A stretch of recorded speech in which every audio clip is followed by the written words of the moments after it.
Hello，大家好啊！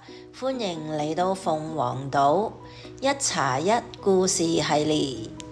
今日我哋就繼續講啦喎，上次我哋就講咗木啦，今日我哋就講五行特性裏頭火啦。嗱，火嘅特性呢，就係熱情向上，顏色呢，就係紅色，方位呢，佢屬於南方喎，季節係夏季。火嘅對應器官呢，就係心同埋小腸。屬火嘅人呢，性格係比較熱情啦、積極同埋開朗嘅。至於火相生嘅關係呢，火呢其實係燒成灰就為土，咁所以呢，火呢係生土嘅。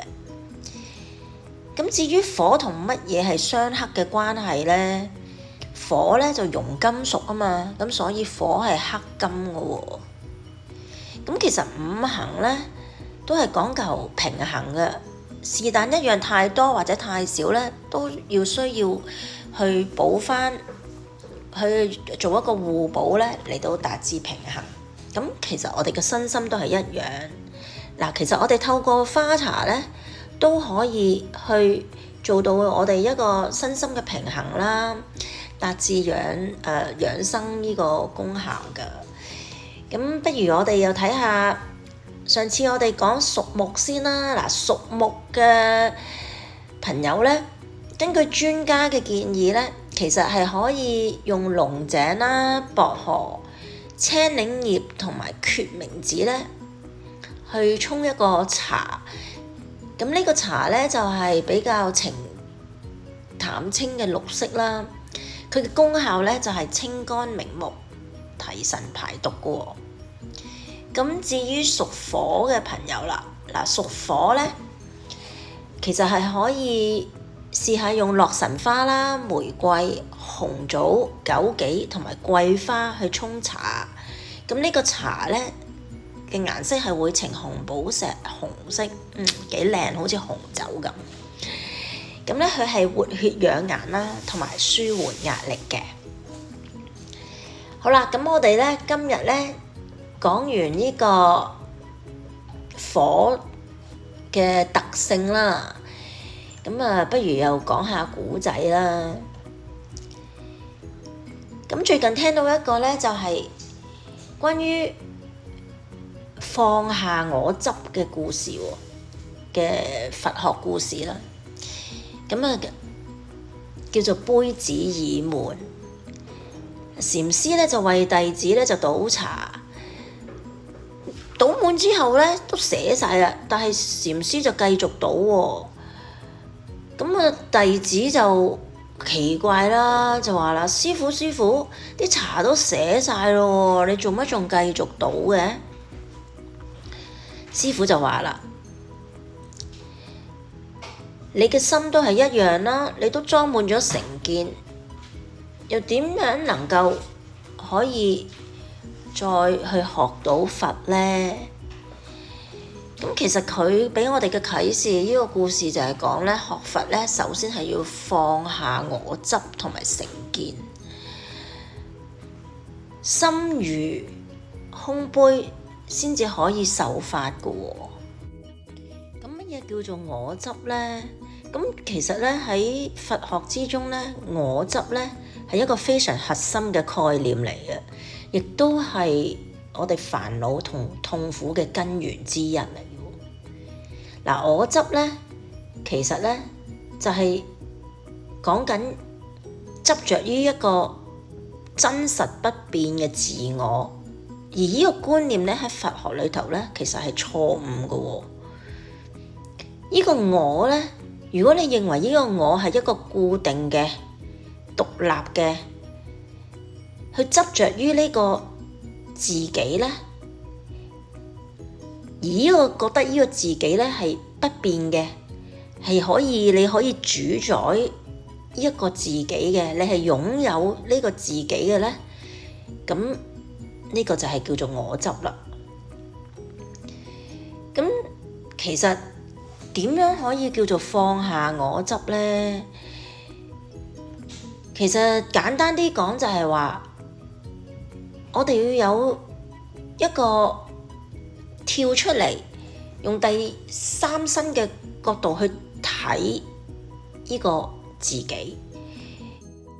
咁你會發現呢，其實你嘅身心同呢個世界呢，都係一直喺度變緊嘅。即係例如，我嘅身體係會老啦，我嘅念頭，我諗嘅嘢都一直在變嘅喎。即係譬如我今日咁諗，唔代表我聽日會咁諗嘅喎。咁其實呢個所謂我啊，係喺邊呢？究竟今日嘅我，咁又係咪聽日嘅我呢？所以呢，呢個我呢，根本呢，其實就冇一個獨立存在嘅本質嘅。咁其實亦都佛陀有講過呢，透過修慈悲心呢，當你關懷其他人啦，利益眾生，咁就會減少呢對自我嘅執着喎。呢個就容易明白啲啦。喺利他嘅過程之中呢，咁就會慢慢擴展到自我嘅邊界，咁最後你就會感覺到連呢個我呢都唔係太重要啦。另外呢，其實亦都係可以透過呢有意識咁去練習一啲將行為唔好歸功於我，唔好成日用自己嚟到做一個核心。例如唔係話我幫咗佢，而係呢會睇成係因緣分成熟啦，咁幫助呢就自然產生。盡量呢減少去將個功勞歸於我，亦都係減少呢話係我做嘅呢種強烈主體意識嘅諗法。